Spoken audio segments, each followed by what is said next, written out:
যদি তুমি ভালোবাসা পাও তবে তাকে আঁকড়ে নাও।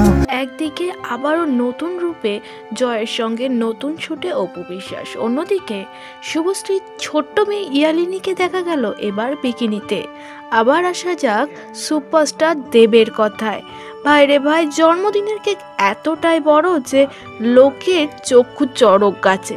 চলুন সব একের পর এক নিউজগুলো আপনাদেরকে পড়ে শোনায়। একটু হাওয়া বদল করতে এবার থাইল্যান্ড বেরিয়ে পড়ল রাজ শুভশ্রীর সঙ্গে। বাদ পড়েনি ইয়ালিনী ও ইউভান, সঙ্গে ছিল তাদের কিছু কাছের বন্ধু বান্ধবী। যেটি সকলের নজর কেড়েছে সেটি হলো শুভশ্রী গাঙ্গুলির শেয়ার করা একটি ছোট্ট ভিডিও, যেখানে দেখা যাচ্ছে মিষ্টি ইয়ালিনীকে ইয়েলো কালার বিকিনিতে ফুকেটের বিচে বসে মায়ের সঙ্গে খেলায় মেতেছে ছোট্ট ইয়ালিনী। আরও দেখা যাচ্ছে কাদা মাখিয়ে দিচ্ছে মাকে এবং ভরপুর এনজয় মেতে উঠেছে ছোট্ট এই একরত্তি বিকিনিতে। সত্যি তাকে অসাধারণ সুন্দর লাগছে।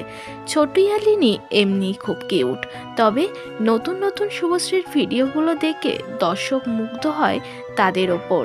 তবে শুধু ইয়ালিনী নয়, ইউভানও ভরপুর খেলায় মেতেছে। সমুদ্র জলে যেন ছোট্ট বাচ্চা এদিক ওদিক করে বেড়াচ্ছে। একেবারে এনজয় মেতেছে ফুল ফ্যামিলি। এবার আসি সুপারস্টার দেবের কথায়। খাদান রিলিজের পর থেকে যেন সেরা সেরা রাজা হয়ে উঠেছে সুপারস্টার দেব। রমরমিয়ে বাজার খাদান সিনেমার। এদিকে 25শে ডিসেম্বর ছিল সুপারস্টারের জন্মদিন। এদিনকে নায়ককে বেশ ধুমধাম করেই তার নিজের বার্থডেটা উদযাপন করতে দেখা যায়। এবারও তার অন্যতা হলো না, কিন্তু চোখে পড়েছে মানুষের তাকে গিফট করা কেক, যেটি কাটার জন্য নায়ক ছুরি না বরং কুড়ুল ব্যবহার করেছে। আর এই কেকের ভিডিও শেয়ার করে নিয়েছে নিজেই। থ্যাংক ইউ জানিয়েছে তার অল ভক্তদের।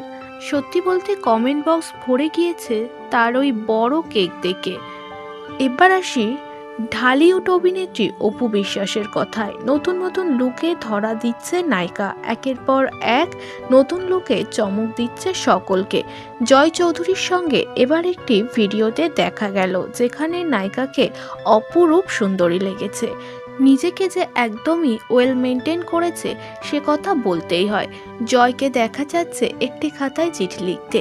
এটা কি কোনো মুভির শুটিং নাকি আবারও কোনো ফটোশ্যুট ভিডিওতে দুজন একসাথে শ্যুট করছে? এ নিয়ে কোনো কথা বলেনি, তবে ভিডিওতে সুন্দরভাবে লিখে দিয়েছে কামিং সুন। মানে খুব তাড়াতাড়ি আমরা জানতে পারবো এত সুন্দর ভিডিওটা আসলে কিসের জন্য বানিয়েছে।